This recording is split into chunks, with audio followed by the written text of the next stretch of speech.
1823, by record, we've been shifted to Sri Lanka by the British government, and more than 1.5 million to nearing to 2 million people were brought down.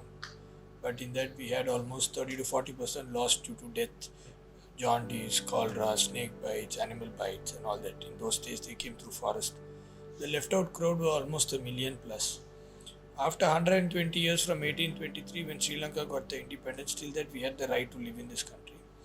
And once the independence was given, our Citizenship Act was revoked and we didn't have. So we lost our parliament seats also. So then our late leader Senthil Thondaman were repeatedly insisting India to intervene into this and try to give us a solution, because his connectivity with India, with Mahatma Gandhi, and that's how the Ceylon Workers Congress started. But after independence, I understand Mahatma Gandhi was passed away. Then with the ruling governments in India, with the repeated discussion, finally the Indian government and the Sri Lankan government agreed on a pact called Sri Shastri Pact, and they took around almost 5,25,000 people from Sri Lanka to India in 1964 to 19 during those migration period. So the people who went for India, we had to ask the Indian government that what is their livelihood, how it's going to be taken care, and how is their resettlement plan. So most of them were settled in Tamil Nadu. The rest a little bit in Kerala, little bit in Andhra, little bit in Karnataka, some people somewhere in Assam, and even in Andaman and Nicobar Islands. That's what I understand. So the people who settled in Tamil Nadu was a huge in number.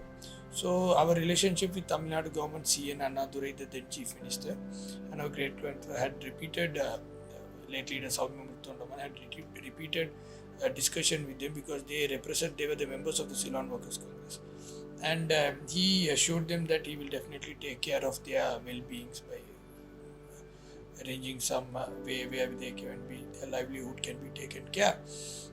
That's how the Tanti was started, Tamil Nadu Tea Corporation by C.N. Annadurai. And that time the High Commissioner here was Mr. Sachar, and also there was another gentleman called or something, I forgot the name. We have records with our old people in CWC that we had a couple of discussion with them also on these things. And then the Tanti was established in Tamil Nadu only, even now it says it's established only for the migrant workers from Sri Lanka.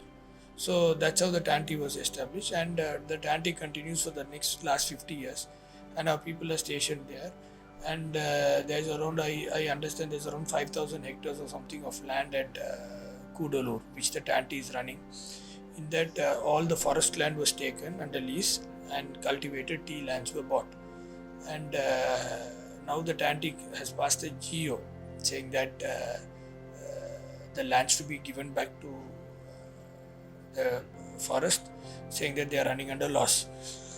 Tea plantation is something, it's agriculture, you can't live on profitability. Now rice tomorrow, if it's going profit loss and everybody makes forest, then there is no food to eat. So agriculture is not a profit oriented business. Even when private institutions are running and government says they are going to give off to the forest cassette, it doesn't look healthy on the people's livelihood there.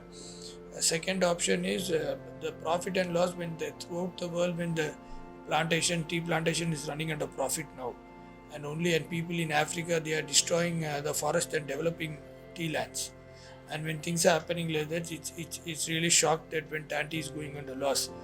Workers never are the reason for the loss of the plantation. If you don't do the fertilizer on timing, pruning, and all sundry works and all maintenance of the fields are not done on time, then the crop falls out, and that's how there's a mismatch in products and things like that. So the workers are not liable for this loss. So we have another suggestion what we think, if Tanti is not interested to take back the land, because now the workers are being told to evacuate their houses because these lands have been given back to forest and they have no place to go.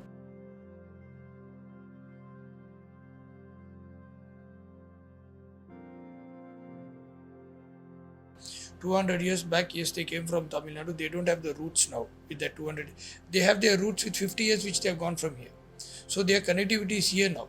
So if they have to come back, they'll all have to come back to Sri Lanka because they have no other place to go." So now we have made a request to Ceylon Workers Congress has made a representation to Tamil Nadu Chief Minister, saying that if the Tanti is not in a position to take it, they are being paying around 2,500 rupees per hectare. So if the 1 hectare, that's 2.5 acres, it's 2,500 rupees, almost Sri Lankan rupees, Indian rupees they are paying lease per year. That's around per acre, it's 800 rupees odd. It works out that way, 2,400 for per hectare is 2.47 something. So 850 rupees per hectare, for acre. So for 2 acres, only 1,700 rupees, which the workers are liable to pay. They will pay that 1,700 and they will pluck tea and sell it to Tanti instead of making it for us. In case tomorrow if tea prices go still higher, then you can't make this thing. So this was our rig. We also made a representation to the Sri Lankan Foreign Minister, Mr. Ali Sabri, because they are being repatriated between two agreements between two governments. And we also made our representations today to the Indian High Commissioner. We are also going to make our representations to the Indian Foreign Affairs Minister there, and also other politicians, pro-Sri Lankan politicians who are always for Sri Lanka. We have another hidden issue in this. If those people are being put out, tomorrow we already are struggling and fighting rights in Sri Lanka for a long period of time. So we will have a question here. When you yourselves are being chased out from Tamil Nadu, why the hell you are asking rights in Sri Lanka? So it will have a complication, not today, but in the coming days. So we having a longer picture here in mind. So we thought, let us get a solution on this. And because we have a moral liability, because they were members of the Ceylon Workers Congress. And we gave them the assurance that the Indian government has given them the assurance that they will take care. So we are also part of that commitment, so which even after 50 years, the commitment was given by our late leader Senthil Thondaman, but since he is not there now, the party still exists. Now I am the president of the party, I have a moral liability to make sure that his decisions were followed, decisions, make sure that his assurance is being given to the people is still being honored. The Ceylon Workers Congress has a moral commitment on it. Delhi and Tamil Nadu, he said it will be easy if we can facilitate, because we are already facilitating for the Tamil Nadu fishermen who have been arrested here on the shore and being this thing. So we take a personal interest in releasing them without running a case and things like that. Even when 4 people in 2015 in 14 were given a death sentence, 5 people. The Ceylon Workers Congress initiated, along with our late leader Honorable Senthil Thondaman, we made sure, because the Indian government requested them to be transferred to India under that agreement. You have that agreement, prisoners agreement, but we made sure that there will be a presidential pardon was given. So that that time the former President Mahinda Rajapaksa, we had a discussion with the Ceylon Workers Congress. We insisted the president, and on our request, he pardoned the 5 fishermen on presidential pardon, and they were sent back. And we have also, when Prime Minister Modi visited Sri Lanka, on a good gesture, we facilitated release of 100 boats. And so far, till today, we have released more than 1,000 fishermen.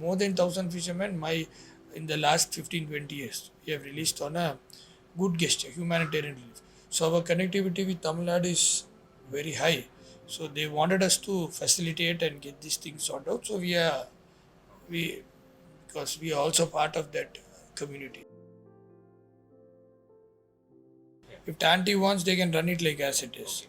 Or else Tanti says, I'm running under loss, I don't want it. Maybe the 2,500 rupees paying an acre is a loss. The worker is ready to pay. So at least he has his garden of 2 acres where he will take the maximum output.